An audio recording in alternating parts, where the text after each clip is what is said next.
Alors honnêtement, je pense qu'aujourd'hui, le mot storytelling, il est utilisé à toutes les sauces. On a tendance à le galvauder, et parce que pour moi, avant tout, c'est un outil de com, rien de plus. L'idée, c'est de partir d'un message, de ce qu'on veut transmettre, de l'émotion que l'on souhaite faire ressentir, pour finalement trouver la bonne histoire pour illustrer tout ça. Au fond, je pense que le storytelling, c'est l'art de raconter une histoire de façon à capter l'attention et à établir une vraie connexion émotionnelle plutôt que de simplement balancer des faits, des chiffres. On va mettre en scène un récit, créer des personnages, souligner des défis pour faire vivre les émotions. Le but, c'est que la personne qui est en face de nous, elle ne se contente pas d'entendre, mais qu'elle ressente quelque chose et qu'elle s'en souvienne. Dans un cadre complètement professionnel, par exemple, je crois véritablement que c'est un levier puissant pour rendre un message plus marquant, plus humain. Parce qu'au lieu de se limiter à des arguments techniques, à de la raison, qu'est-ce qu'on va faire? On va chercher ce qu'il y a derrière, c'est-à-dire pourquoi. Pourquoi cette marque existe? Quelles sont ses valeurs? Quelle expérience elle veut offrir? On apporte du sens. On transforme une information, une donnée en une histoire. Et c'est cette histoire qui a le pouvoir de rester gravée dans les esprits.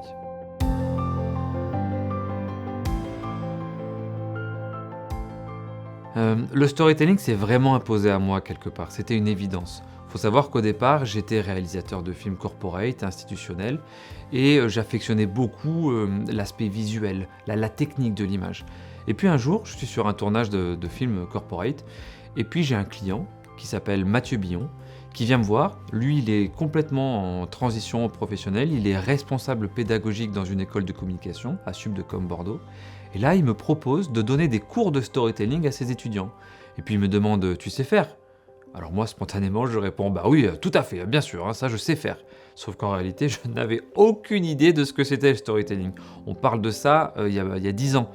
Et donc, qu'est-ce que j'ai fait? J'ai passé tout l'été 2015 à me former dessus, à étudier la mécanique du storytelling, son impact, sa subtilité, pour être prêt finalement dès septembre à l'enseigner. Alors j'ai lu, j'ai appris, et j'ai appliqué toutes les approches de Nicolas Martin, Sébastien Durand, Christopher Vogler pour tout ce qui est narration. Et de fil en aiguille, la transmission que j'ai pu avoir avec les étudiants, mon approche pédagogique à moi, a plu. Et on est venu me chercher dans d'autres écoles de communication et d'audiovisuel.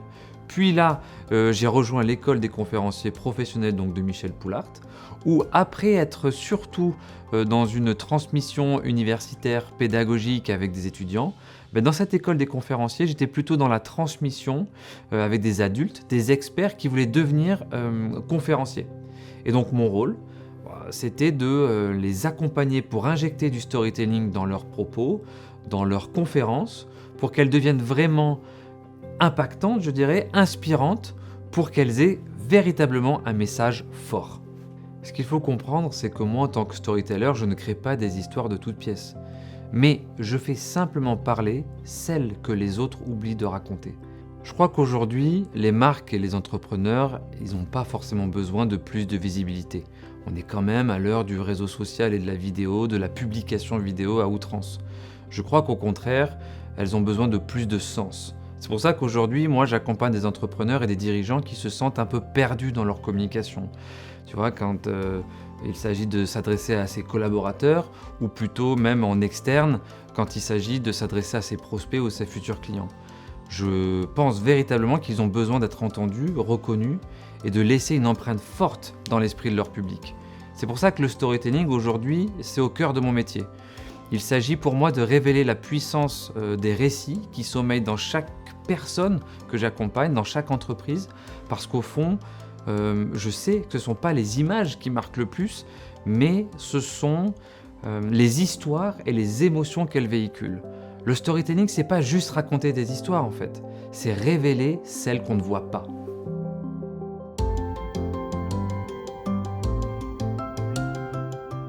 Alors je crois qu'avant toute chose, ça c'est ma conception, je crois qu'un bon storyteller ne brille pas.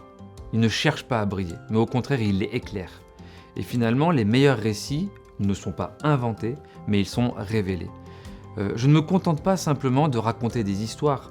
En fait, J'accompagne des personnes, des marques et des entrepreneurs à révéler ce qu'ils ont de plus authentique. On part jamais quelque part d'une page totalement blanche. Mon rôle, par contre, c'est vraiment de les guider dans un échange sincère, authentique, autour de leurs expériences à eux, afin de comprendre qui ils sont, ce qui les inspire, et puis surtout de repérer les moments clés de leurs expériences, de leur vie, qui méritent véritablement d'être partagés. À partir de là, en fait, on travaille main dans la main pour construire un message clair, mémorable, et puis surtout aligné sur leur identité. Parce que je pense que c'est le plus important, que mon message, mon histoire soit alignée avec qui je suis. Une fois qu'on a mis en place tout ça, j'utilise des techniques de narration qui viennent tout droit du cinéma, que je mets au service de leur histoire, pour que cette dernière, elle résonne et puis elle marque durablement les esprits. Mon objectif final, c'est de les rendre autonomes, oui, de leur donner les outils pour continuer à faire vivre leur récit. Il faut savoir qu'un bon storytelling, c'est pas un tour de magie ponctuel, comme ça, un one-shot. C'est un muscle qu'on renforce et qu'on entretient sur la durée. Parce que mon objectif à moi, c'est pas d'être indispensable, mais c'est de rendre mes clients inoubliables.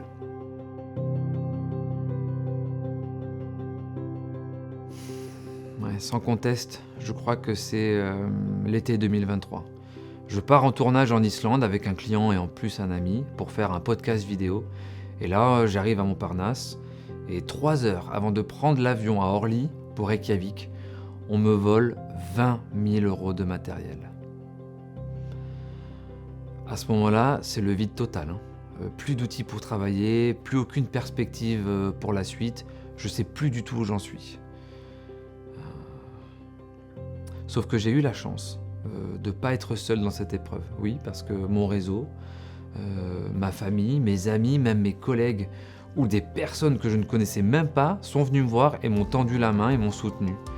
Et je crois que c'est cet élan de solidarité quelque part qui m'a permis de garder le cap et puis de prendre du recul sur où est-ce que j'en étais, sur ce qui me restait vraiment, à savoir mes compétences, ma vision et puis aussi mon savoir-être. Et finalement, plutôt que de m'effondrer, j'ai décidé de mettre l'accent sur l'accompagnement que je pouvais avoir avec mes clients qui cherchaient la bonne façon de raconter des histoires. Parce que j'ai misé sur la force des récits. Parce que cette expérience m'a montré que, comme dans le storytelling quelque part, l'adversité, ça peut devenir un véritable chapitre fondateur, un socle de l'histoire que l'on construit. Et je crois sincèrement que c'est ce que je transmets aujourd'hui avec ceux que j'accompagne, c'est-à-dire les épreuves se transforment en véritable levier de transformation et d'inspiration.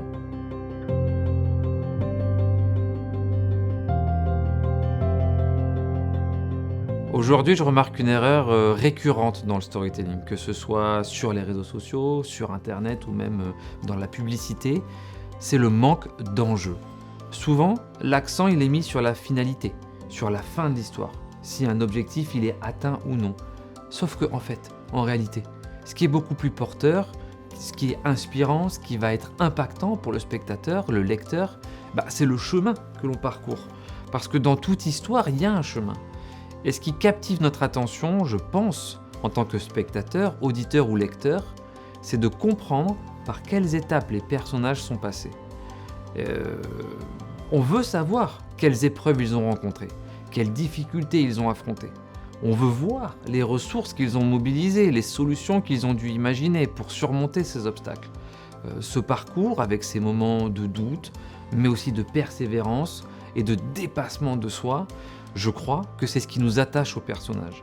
Parce que si on arrive directement à la fin, pouf, comme ça, déjà toute prête, toute cuite, on perd l'essence de cette histoire. Et je crois que c'est ce chemin, avec ses hauts et ses bas, tu vois, qui fait naître l'émotion et rend l'histoire mémorable.